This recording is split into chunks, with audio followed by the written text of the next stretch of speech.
अरे मैया कुछ दे दो, भैया कुछ दे दो, ऐसा भी। लेकिन नहीं, पहले के लोग ये नहीं बोला करते थे मैया कुछ दो, हम भीख मांगने आए, हमें कुछ दो ना।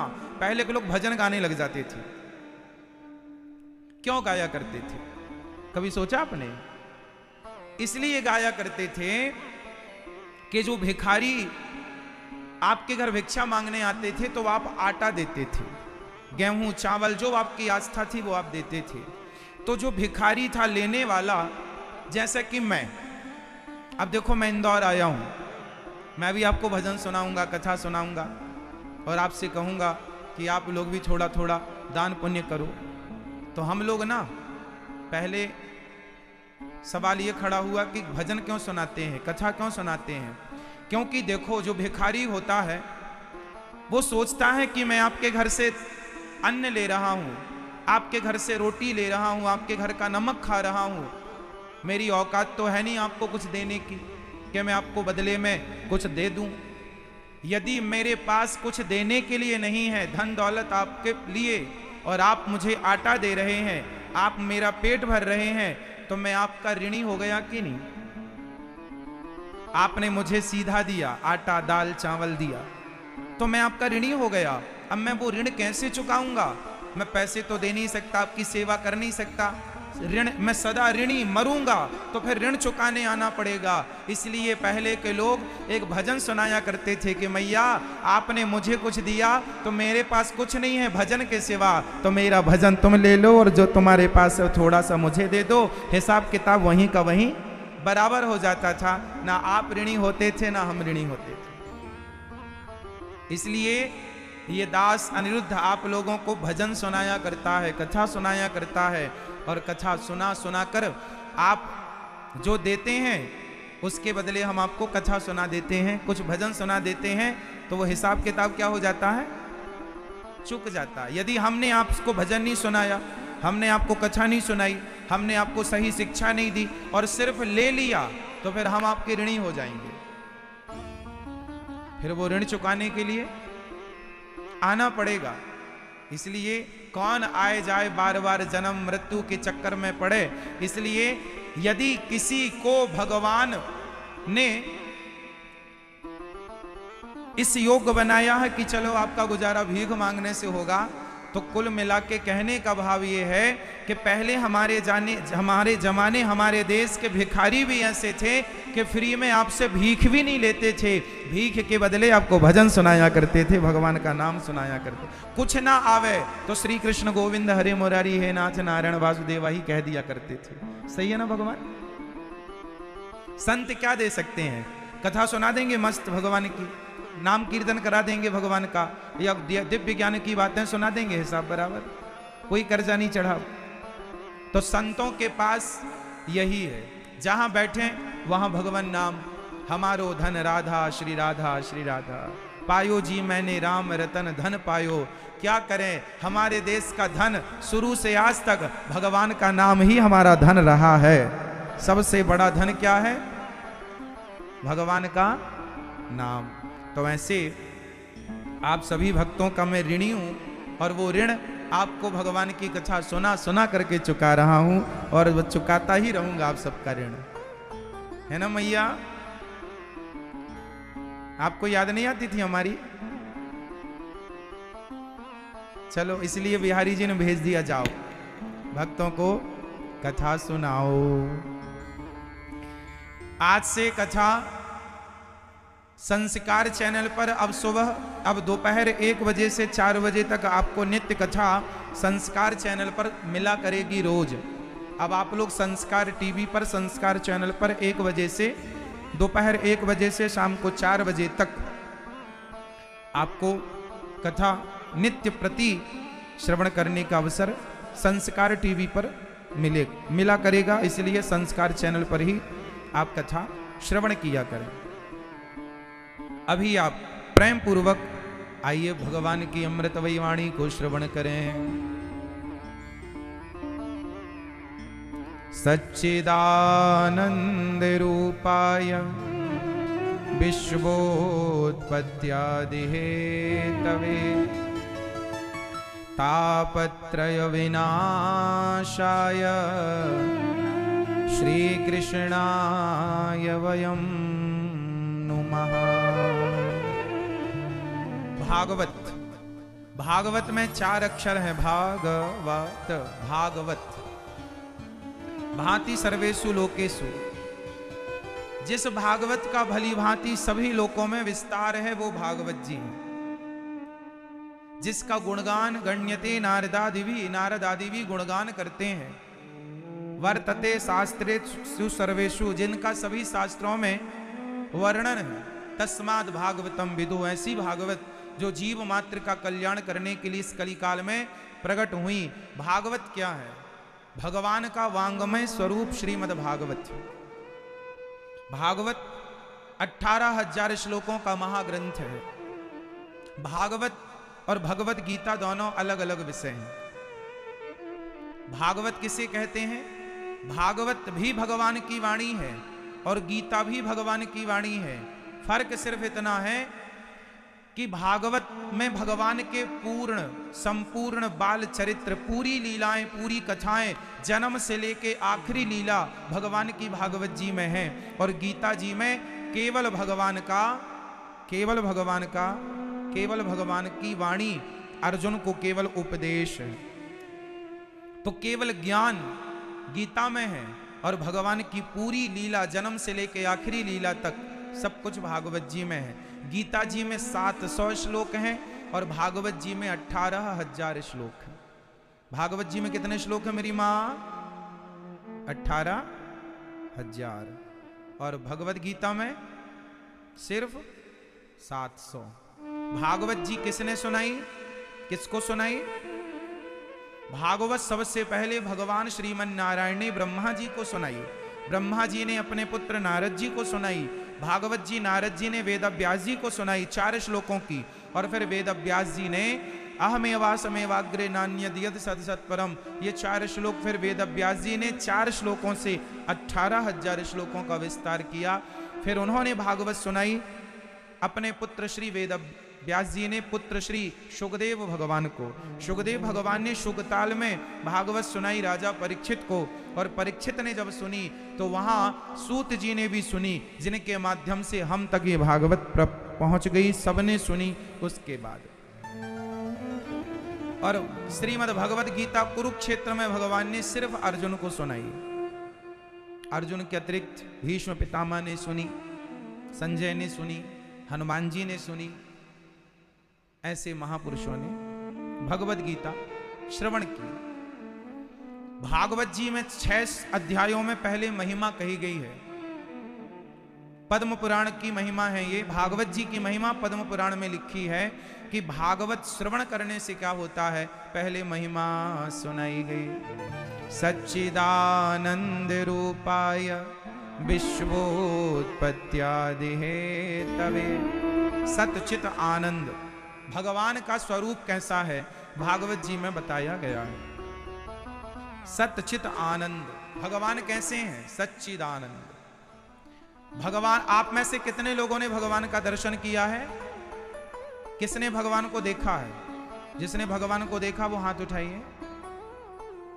मैया आपने नहीं देखा भगवान को? पीली मैया नहीं देखा? आपने देखा भगवान को? कहां देखा? बताओ। आप लोगों ने भगवान को देखा है? नहीं देखा? हाँ या नाम उत्तर दो। गोल गोल ना सिर हिलाओ मेरी मां। भगवान को देखा है? हाँ या ना?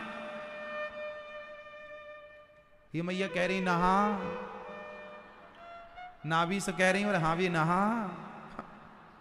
देखा है भगवान को? नहा। क्या समझे हम? नहा के हाँ? हाँ। कहां देखा है? मैया, ओ मोबाइल चलाने वाली मैया, ये पांव भागवत जी की तरफ कर रखा है आपने?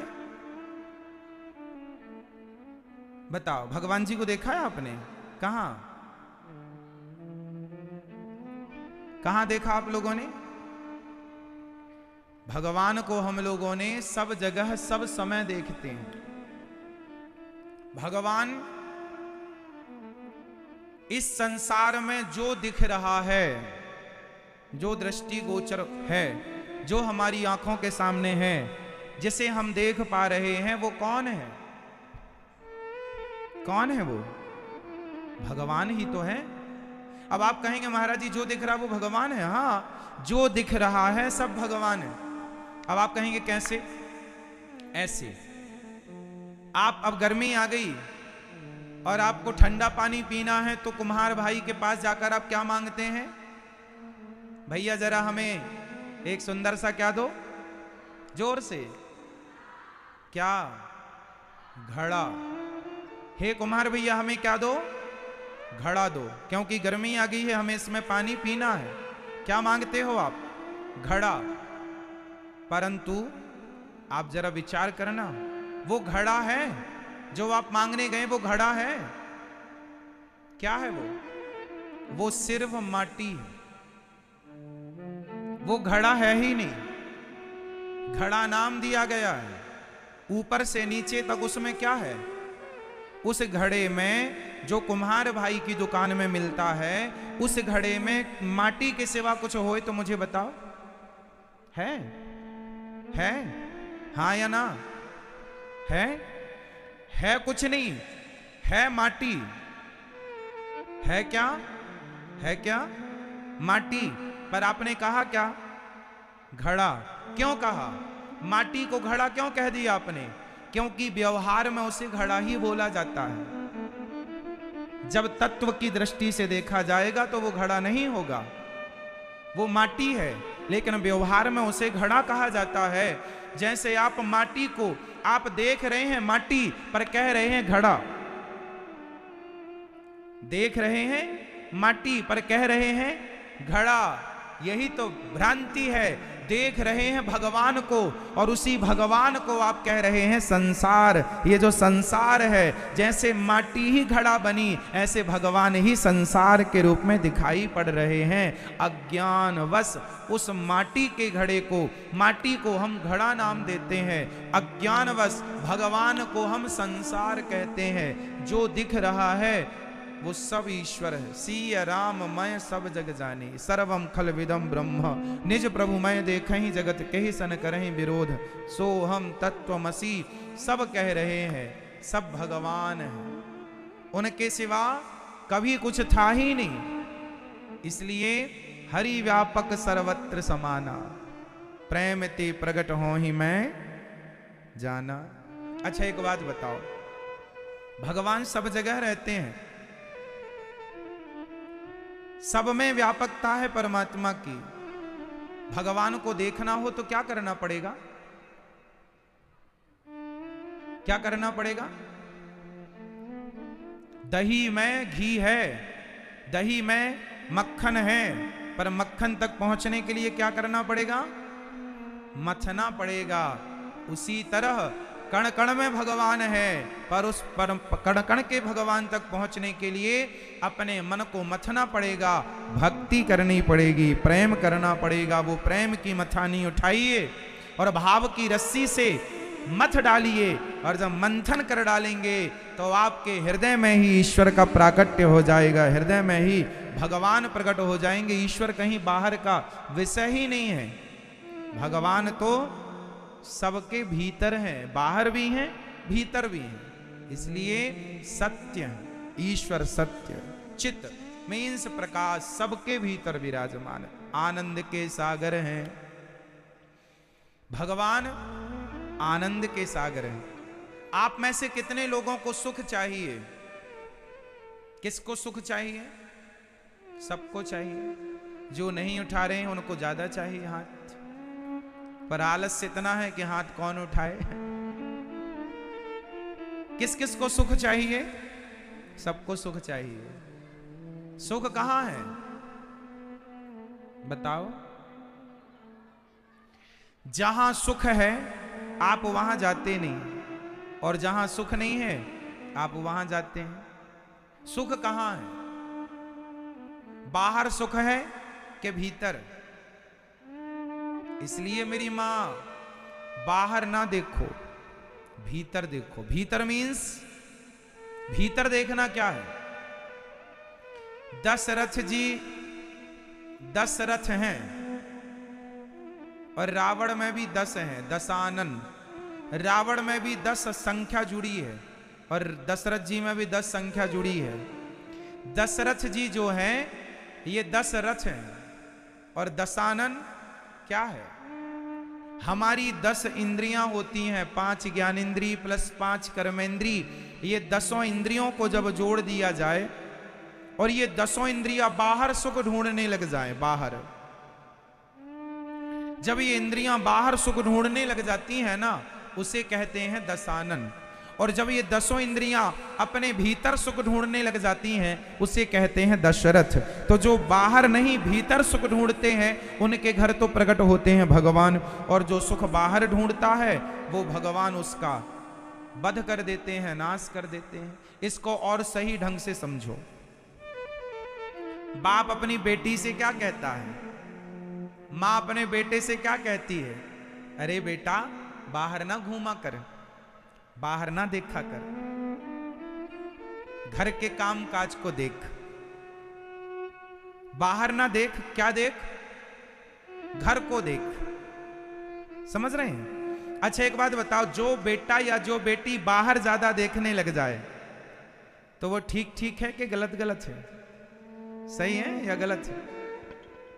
माँ बाप क्या कहते हैं? बाहर ना देखो, घर में देखो, घर में रहो, पिता का काम देखो, बाहर ना देखो, पिता का काम देखो, अपना काम देखो, अपनी पढ़ाई करो, अपना काम करो, अपना, बाहर नहीं, भीतर देखो बेटा, भीतर घर के अंदर देखो तुम्हारे घर में क्या है, बाहर क्यों? माँ बाप भी बहुत कुछ कहते हैं पर समझने वाले तो हों।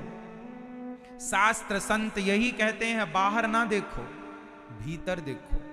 बड़े बड़े साधु संत जंगल में ध्यान लगाए बैठे हैं, किसे देखना चाहते हैं? बाहर तो बहुत देख लिया, बहुत ढूंढ लिया संसार में, सुख किसे मिला?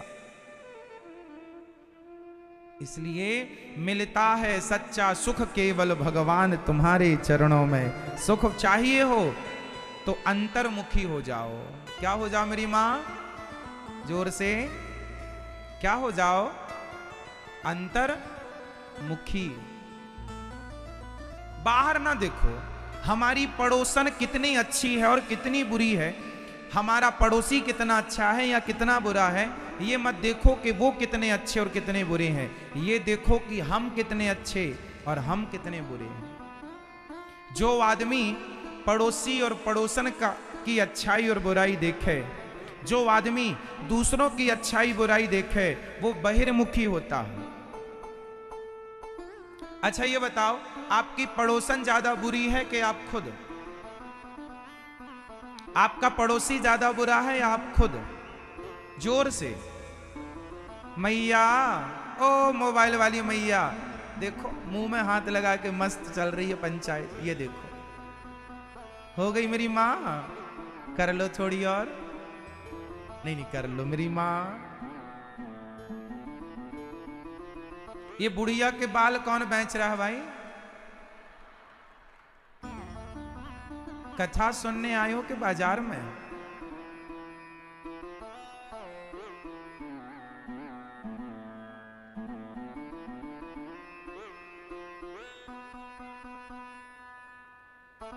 सुनो,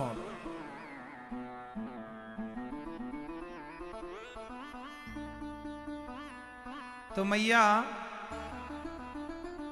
बताओ, बहिर्मुखी कौन और अंतर्मुखी कौन? जो सिर्फ दूसरों में बुराइयां देखे वो बहिर्मुखी है, और जो स्वयं की बुराई देख ले वो।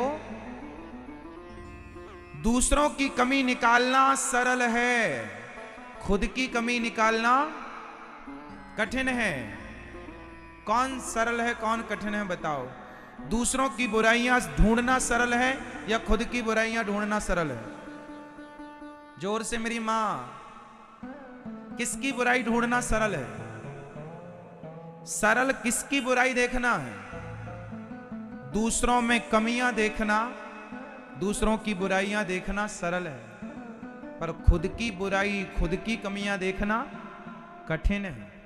इसलिए अच्छा व्यक्ति वो नहीं है जो दूसरों की बुराइयां देखे, अच्छा व्यक्ति वो है, अच्छी स्त्री या अच्छा पुरुष वो है जो स्वयं की बुराई देखकर और उस बुराई को ठीक कर ले, वो अच्छा व्यक्ति है, चाहे स्त्री हो। बुरा जो देखन में चला, बुरा न मिलिया कोई, जो दिल खोजा अपना, मुझसे बुरा न कोई। बुरा जो देखन में चला, बुरा न मिलिया कोई, जो दिल खोजा अपना, हमसे बुरा ना कोई। सबसे बुरा कौन? हम खुद। और कहते क्या है? तुम बुरे हो, तुम बुरे हो, तुम बुरे हो। यदि हम अपनी बुराइयां देखने लग जाएं तो सारे लोग अच्छे हमें दिखेंगे। इसलिए आज से कितने लोग अपनी अपनी बुराइयां देखेंगे और किसी की नहीं? अच्छा, तो ये पहला सूत्र है आज का। भैया आप देखोगी नहीं खुद की? अभी तक किसकी देखती थी? पड़ोसन की ना, बहुत बुरी है। ऐसे भगवान जो तापत्रय विनाशाय, जो विश्व की उत्पत्ति पालन संहार करने वाले भगवान हैं, जो सारे दुखों को दूर करने वाले हैं।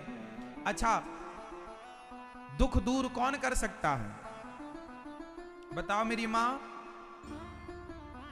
नरसिंह मेहता का दुख किसने दूर किया था? जब नानी बाई ने कहा कि बाबा अब तेरो सांवरा आए वे वालो ना है, अब तेरो भगवान आए वे वालो ना है, अब वो नहीं आएगा।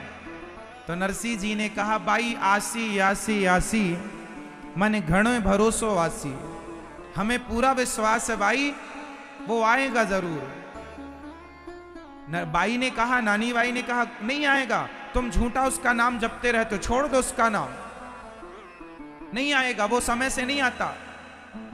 नरसिंह जी ने कहा, जो सांवल सा नहीं आसी तो नरसिंह लो गुण गासी, यदि सांवरा नहीं भी आया तो नरसिंह उसका गुणगान करना नहीं छोड़ेगा, क्योंकि मैं कोई स्वार्थ के कारण थोड़ी उसका गुणगान करता हूं कि वो मायरा भरने आएगा तो मैं उसका गुणगान करूंगा, नहीं आएगा तो नहीं करूंगा। वो आए ना आए, हम तो प्रेम करते हैं उससे। मैया, ये जो कथाएं हम लोग सुनते हैं, सुनाते हैं, समझते हैं, समझाते हैं, इसका मतलब क्या है? जब तक हमारे जीवन में कथा ना उतर आए, जब तक हमारे जीवन में कथा का सार ना आए, तब तक उस कथा का अर्थ क्या है? नरसिंह जी, अच्छा बताओ, भगवान की भक्ति स्वार्थ के कारण करनी चाहिए या निस्वार्थ? भगवान की भक्ति कैसी करनी चाहिए? निस्वार्थ। अच्छा, स्वार्थ से कोई करे तो क्या होगा? भगवान की भक्ति कोई स्वार्थ से करे तो क्या होगा? बोलो मेरी मां, क्या होगा?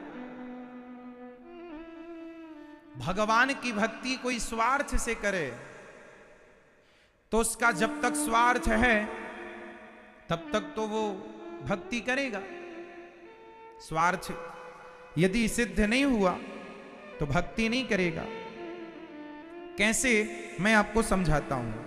सबसे पहले ये बता दूं, जो टीवी पे दर्शक जुड़े हैं, संस्कार पर आप 1 बजे से 4 बजे तक कथा सुनेंगे। अभी 4 बजते ही संस्कार टीवी से कथा कट जाएगी, फिर कल 1 बजे से आएगी। तो आप लोग जो YouTube पर जुड़े हैं, आज की कथा सुनना चाहते हैं तो आप अपना मोबाइल निकाल लो, YouTube पर अनिरुद्धाचार्य टाइप कर लो और आप ये कथा अपने मोबाइल पर YouTube पर जरूर देखिए। आगे की कथा तो 6 बजे तक चलेगी। आप अपने मोबाइल को निकालकर YouTube पर देखना स्टार्ट कर दीजिए, यदि टीवी से कट जाए तो, है ना।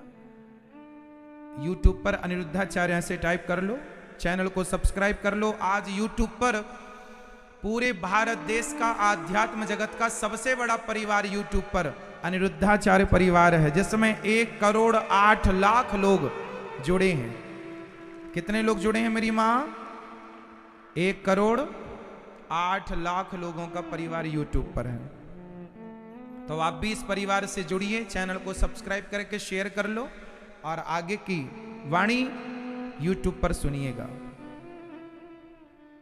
प्रिय भक्तों, चलते हैं प्रसंग की ओर, स्वार्थ और निस्वार्थ। अच्छा बताओ, ध्रुव जी और प्रहलाद जी, ध्रुव जी और प्रहलाद जी में दोनों भक्त श्रेष्ठ हैं, पर जब दोनों में किसी एक को कहा जाएगा कि इन दोनों में सर्वश्रेष्ठ भक्ति किसकी है, तो आप किसका नाम लेंगे? ध्रुव जी भी 5 वर्ष के हैं और प्रहलाद जी भी 5 वर्ष के हैं, दोनों की एज एक सी है, दोनों परम भक्त हैं, पर जब दोनों में किसी एक का चुनाव करना होगा, एक को चुनना होगा, तो दोनों में श्रेष्ठ भक्त, श्रेष्ठ भक्ति किसकी मानी जाएगी? जोर से, जोर से। श्री प्रहलाद जी। बताओ क्यों? क्यों? क्योंकि ध्रुव जी के अंदर कामना थी, अपने पिता की गोद में बैठने की कामना, अपने पिता की गद्दी पर बैठने की कामना। ध्रुव जी को कामना ने भगवान तक पहुंचाया, पर प्रहलाद जी के अंदर तो कोई कामना नहीं थी, उन्हें कोई पिता की गद्दी में बैठने का बचपन से कोई लोभ नहीं था। भगवान श्री नरसिंह भगवान ने पूछा प्रहलाद जी से, पुत्र कुछ मांग लो। प्रहलाद जी ने कहा, पिता प्रभु यही वरदान दो कि मैं कभी आपसे कुछ ना मांगूं। हे प्रभु, आपसे कभी मैं कुछ ना मांगू, निष्काम। श्री प्रहलाद जी निष्काम भक्त हैं, कुछ मांगते ही नहीं। क्यों नहीं मांगना चाहते वो? क्यों नहीं चाहते वो? कारण है, कारण सिर्फ ये है कि प्रहलाद जी को पता है, मांगे वो जिन्हें ये नहीं पता कि भगवान सब जानते हैं। प्रहलाद जी को पता है, मुझे पता है कि भगवान सब जानते हैं, मेरे भक्त को कब किस चीज की जरूरत है, भगवान को सब पता है। जब बिना मांगे भगवान सब समझ जाते हैं, तो फिर मांग कर छोटा क्यों हुआ जाए? क्यों ना बिना मांगे? इसलिए जरा समझो, यदि कोई मैया, एक मैया मेरे पास आई, महाराज जी हम पहले भगवान को बहुत मानते थे, आजकल बिल्कुल नहीं मानते। पहले बहुत श्रद्धा थी भगवान पर, आज बिल्कुल श्रद्धा नहीं है। क्यों मेरी माँ? बोले महाराज हमारा एक बेटा था, पहले बहुत पूजा करते थे भगवान की, अचानक बेटा भगवान के घर चला गया। अब बताओ, हम इतनी पूजा करते थे भगवान की, फिर भी भगवान ने हमारे बेटे को अपने पास बुला लिया। वो मां रोने लगी, महाराज भगवान ने मेरे साथ बहुत गलत किया। मैंने उस मां से कहा, मां कितना बड़ा था आपका बेटा? मां ने कहा 25 साल का था। शादी की तारीख फिक्स हो गई थी, सामान आ गया था विवाह का, बहू आने वाली थी, तैयारियां शादी की थी, पर बारात जाए बहू आए उसके पहले उसकी मृत्यु आ गई और वो भगवत धाम चला गया। तब से भगवान में आस्था उठ गई।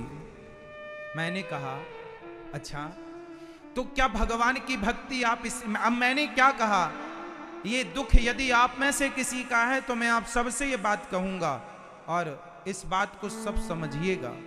मैंने उस मां से कहा, मां क्या आप भगवान की भक्ति इसलिए करती थी कि आपका बेटा अमर हो जाए, कभी न मरे? मैंने मां से कहा, मां इस संसार में, इस धरती में कोई ना मरने वाला हो, कोई अमर हो, तो मुझे उसका नाम बताओ। मैंने कहा, मां मैं भी एक दिन मरूंगा, आप भी एक दिन मरोगी, और आपका बेटा मर गया ये मत कहो, आपके घर आप ये मत कहो कि 25 साल बाद मेरा बेटा चला गया। आप ये क्यों नहीं देखती हो कि आपके भाग्य में बेटा था ही नहीं, आपकी किस्मत में बेटे का सुख था ही नहीं, वो तो भगवान ने कृपा की, आपकी भक्ति के बदौलत, आपकी भक्ति के कारण परमात्मा ने कृपा की और आपके भक्ति के कारण आपको 25 साल तक पुत्र का सुख दिया परमात्मा ने। जो आपकी रेखाएं कह रही थी कि आपको पुत्र सुख नहीं है, उन रेखाओं ने आपके भक्ति और प्रेम के बल पर भगवान ने आपकी उन रेखाओं को बदल दिया और आपके जीवन में पुत्र सुख दिया है। जो दिया है उसके लिए थैंक यू नहीं किया आपने, धन्यवाद नहीं दिया आपने। जो नहीं है उसकी शिकायत करने पहुंच गई।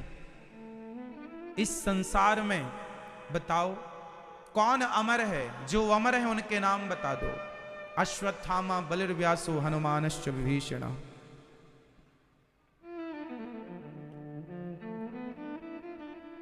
अश्वत्थामा अमर है, अश्वत्थामा अमर है, हनुमान जी अमर है। इनके अतिरिक्त सामान्य कोई जनमानस अमर हो तो मुझे बताओ। अश्वत्थामा बलिर्व्यासो हनुमानश्च विभीषण कृपा परशुरामश्च। ये अष्ट मार्कंडेय सहित श्री अष्ट लोग चिरंजीवी हैं। इनके अतिरिक्त कोई अमर हो तो मुझे बताओ। कई बार हम लोग कहते हैं भगवान ने हमारे साथ गलत किया। अच्छा मुझे एक बात बताओ, महाभारत के युद्ध में एक व्यक्ति मर गए, नाम था अभिमन्यु। बताओ अभिमन्यु का भगवान से क्या रिश्ता था? मैया बताओ मेरी मां, मैया ओ मेरी मां, अभिमन्यु का भगवान से क्या रिश्ता था? वो सगे कौन थे? भांजे। भगवान श्री कृष्ण के सगे कौन थे? भांजे, अभिमन्यु। किनके बेटा है? माता सुभद्रा, भगवान श्री कृष्ण की सगी बहन। और ये बहन छोटी है, भगवान श्री कृष्ण से छोटी बहन है। माता देवकी की जब 8 पुत्र हो गए, 8वें भगवान श्री कृष्ण, फिर 9वें नंबर में माता सुभद्रा का जन्म हुआ था। छोटी बहन का बेटा, सगा भांजा, लाडला, प्यारा, दुलारा, महाभारत के युद्ध में मारा गया। उस समय जब मारा गया उम्र थी लगभग 17 साल, और लो तो 20 साल के भीतर 17-18 साल की उम्र में अभिमन्यु की मृत्यु हो गई। भगवान के भांजे थे। भगवान श्री कृष्ण का प्रताप जानते हैं। गुरु उज्जैन की घटना है। आप तो उज्जैन क्षेत्रवासी हैं, इंदौर उज्जैन बगल में ही है। उज्जैन में गुरु जी रहा करते थे, गुरु सांदीपनी जी। सांदीपनी